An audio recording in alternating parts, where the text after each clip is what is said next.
Hey, what's good, YouTube? Today I'm gonna react to my nigga Jimmy. When you break the rules and get away with it. So, damn, I don't know what he talking about with this one, but you know, let's get into reaction though.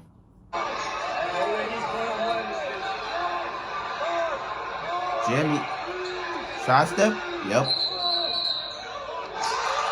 How does the travel? Well, that sucks. Game is all tied up with seconds left on the clock, and this kid pulls off every hooper's dream of knocking down a game-winning three-pointer at the buzzer. Bro, L ref. Just to have it called off L ref. And most basketball fans who saw this video agreed that this move was in fact a travel. It's a travel, as but the tragic NBA as this call don't. it was the correct one.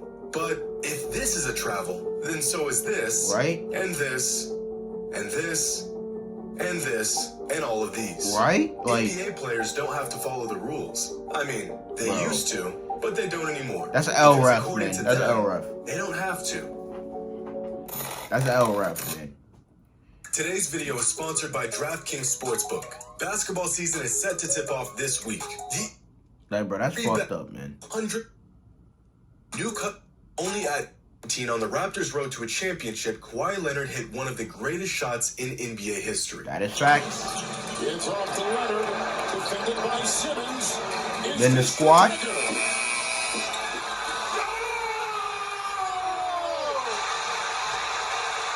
A 20-foot crazy fadeaway bounce buzzer beater over Joel Embiid to win Game 7 in the second round of the playoffs. This shot has been cemented as a career-defining moment for Kawhi and the catalyst to one of the most legendary title runs in recent NBA history.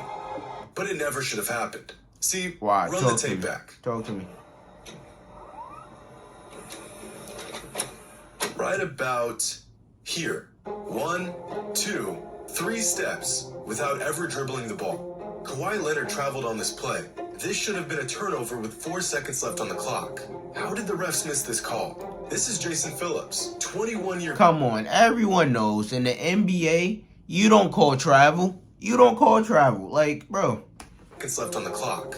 How did the refs miss this call? This is Jason Phillips, 21-year vet as an NBA like, you don't official. call travel. He's refed over 1,100 games. He's looking right at it. He must have just not seen Kawhi take an extra step.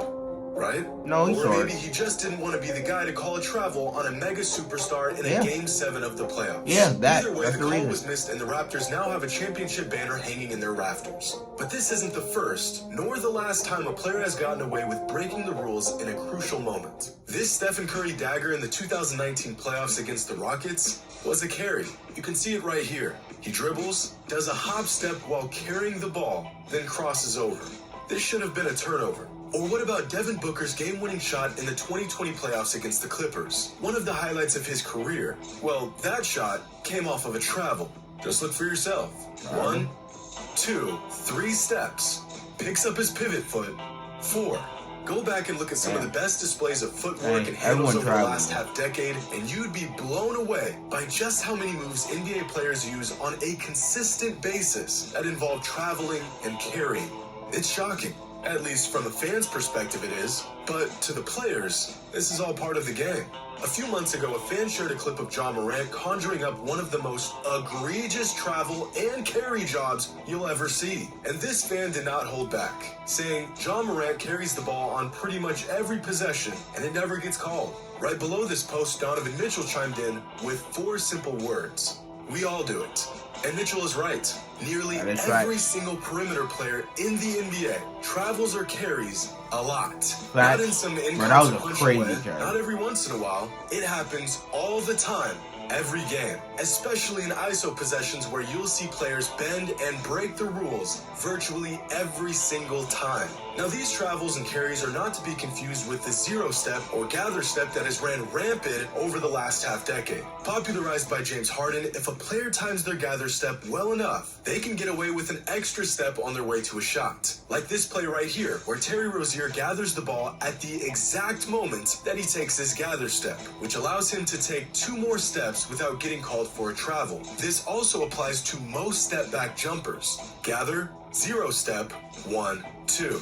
We aren't talking about these moves. We're talking about moves like this. Ja Morant dribbles, takes 1 step, 2 steps, 3 steps, carries the ball, and then takes a fourth step before dribbling again and finishing at the rim. And you may think, this move right here, this is an outlier.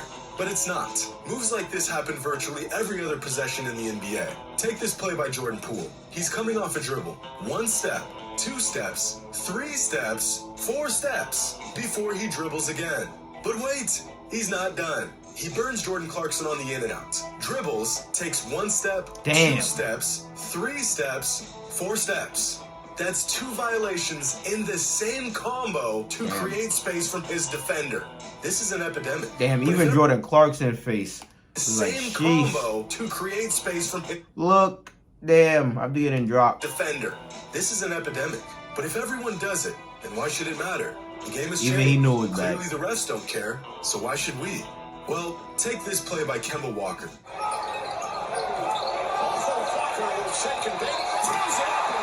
Walker's got Sadiq Bey on an island, so he hits him with a quick pullback to create space. This is fine. Walker's got separation and an open shot. But no, he takes 1, 2, 3, 4 steps while carrying the ball, forcing Sadiq to close out, and then he blows by him. As a defender, if you see the offense take 2, even 3 steps backwards, you know they have to commit to a shot or a pass. They have nowhere left to go. They've used all of their steps. But when the offense can just suspend the ball indefinitely and just take another step to blow right past you, how exactly are you supposed to defend this? It's the same general concept being used on most of these moves. Whether the player is using a 0 step, a pocket dribble, a hesitation, most of the time, these moves are breaking some sort of rule. And when the defense sees a player hold the ball like this, they know they can close out strong because they know the offense either has to shoot the ball or pass the ball. Or at least they used to, before moves like this became perfectly legal in the NBA. And there lies the problem with players being allowed to use these moves in games. Back in the late 90s and early 2000s, the league made an example out of Allen Iverson by having officials go out of their way to call carrying violations on him. Moves that by today's standards would be considered fairly simple and textbook were constantly being called as travels and carries. Just look at this call right here. Damn.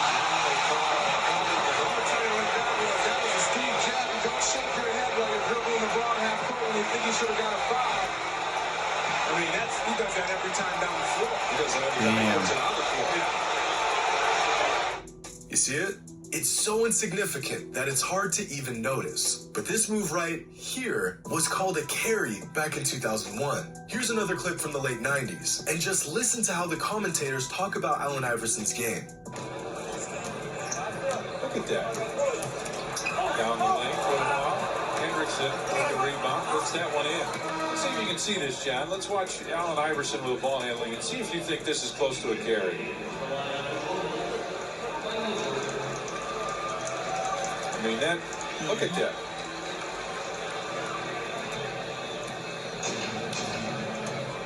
You can't make that move and not carry the ball, right? Again, by today's standards, what Iverson is doing here isn't even worth noting. In fact, in 2022, this is fundamental basketball. But 25 years ago, this type of ball handling was considered borderline street ball. These guys would have had a stroke if they saw what players today got away with. When you can bend the rules and even outright break the rules to manipulate the defense and score a bucket, the game completely changes. 20 years ago, there were only 8 players in the entire league that averaged over 23 points per game. Every single one of them were all-time great players, and only 5 of them were perimeter players. Fast forward to 2021, and a whopping 22 players averaged at least 23 points per game league-wide, and 16 of them were perimeter players. Part of this is due to players simply being more skilled than their predecessors. But just as big of a factor is the fact that perimeter players get a lot more leeway with the rules these days than they used to. It's not like Tracy McGrady or Gilbert Arenas or Paul Pierce didn't have the handle to pull off these moves. It's that they simply weren't allowed to do these moves. Listen to how commentators believed this was a travel back in the late 80s. Hey, the game changed, man. Darwin Cook on Jordan, no chance.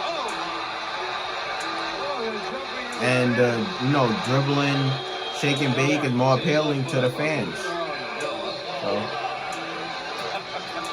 Imagine what some past all-time greats could have done if they were allowed to get away with what players today get away with. Here's a clip of Kobe putting on a footwork clinic without bending the rules. The fact that Kobe was so effective and so creative within the confines of strict rules makes it all the more impressive. The same could be said about Tim Hardaway, who patented his killer crossover in the 90s. Dude had defenders absolutely lost from a simple but effective crossover. Yeah. Imagine what players like Hardaway, Marbury, Steve Francis, with one swing cross is crazy. If they were able to take an extra step or two and hold the ball for a split second longer to break down the defense. A lot of these former players are justified in saying that the rules have been loosened so drastically over the last decade that they would have been even more dominant in today's game. Oh my God. If the players know they break the rules, why don't the officials seem to care? And why does the NBA allow this to go on? Because the fans like it. For one simple reason.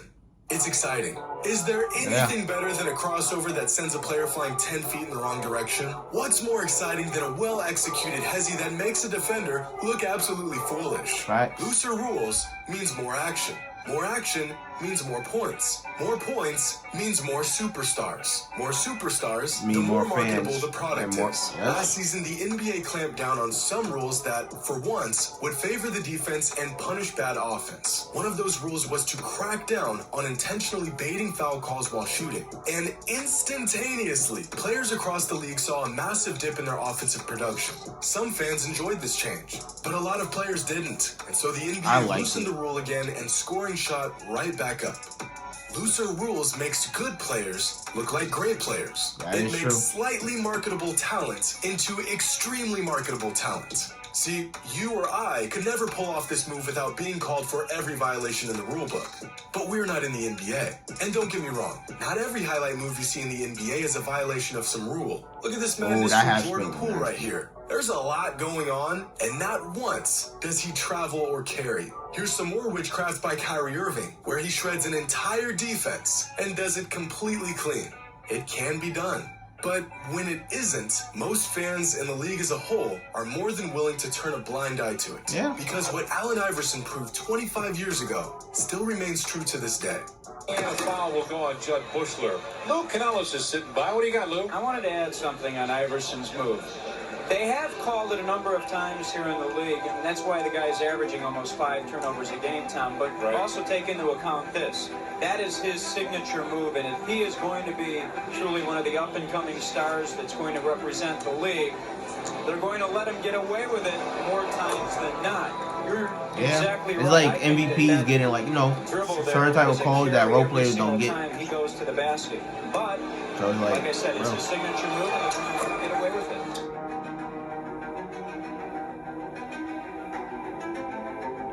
Bro, it is what it is, bro. Of course they're gonna get away with the travel and shit because, bro, it's exciting, bro. The fans love to see the shit. The fans love to see fucking offense and shit, bro. So it is what it is.